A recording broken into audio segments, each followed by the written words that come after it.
बिस्मिल्लाहिर्रहमानिर्रहीम। अस्सलामु अलैकुम।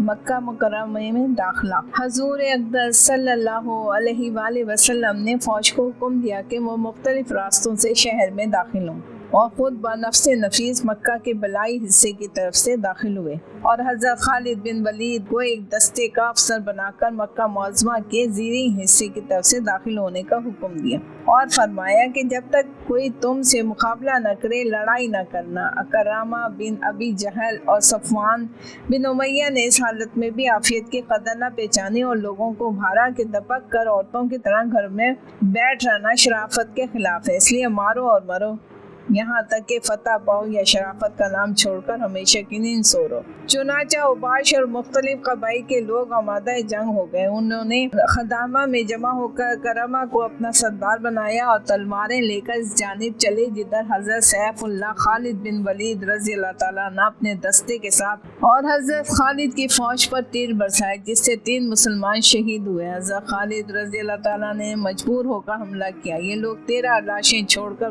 भाग निकले। हज़ूर अक़दस सल्लल्लाहु अलैहि वसल्लम ने तलवारों का चमकना देखा तो हज़रत खालिद रज़ी अल्लाह ताला अन्हु से बात पुरस की, लेकिन जब ये मालूम हुआ कि इब्तिदा मुखालिफिन ने की तो आप सल्लल्लाहु अलैहि वसल्लम ने इरशाद फरमाया कि क़ज़ाए इलाही यही थी। जब आप सल्लल्लाहु अलैहि वसल्लम मक्का में दाखिल हो रहे थे तो तमाम लोग आप सल्लल्लाहु अलैहि वसल्लम को देख रहे थे।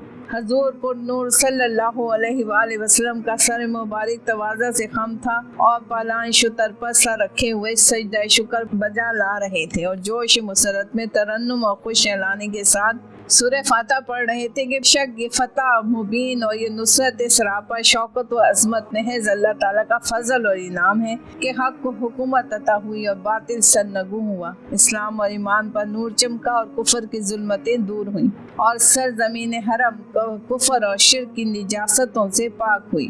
बैतुल्लाह के अंदर और इर्द गिर्द अयाम साल की तादाद के मुआफिक 360 बुत जिस्मा और निस्फ थे। अल्लाह के रसूल सल्लल्लाहु अलैहि वसल्लम आगे बढ़े और इस लकड़ी से जो आप सल्लल्लाहु अलैहि वसल्लम के दस्ते मुबारक में थी बुतों की तरफ इशारा किया। यह आप सल्लल्लाहु अलैहि वसल्लम का मौजज़ा था कि जिस बुत के मुंह की तरफ इशारा हुआ वो चित और जिसकी पुश्त की जानिब इशारा हुआ औंधे मुंह गिर गया। यहाँ तक कि तमाम वो बुत जिनके पाँव शीशे से जमाए गए थे ज़मीन पर आ पड़े और वो तस्वीरें जो दीवार काबा पर खींची हुई थी जमजम से पानी मंगवा कर धुलवा दी गई।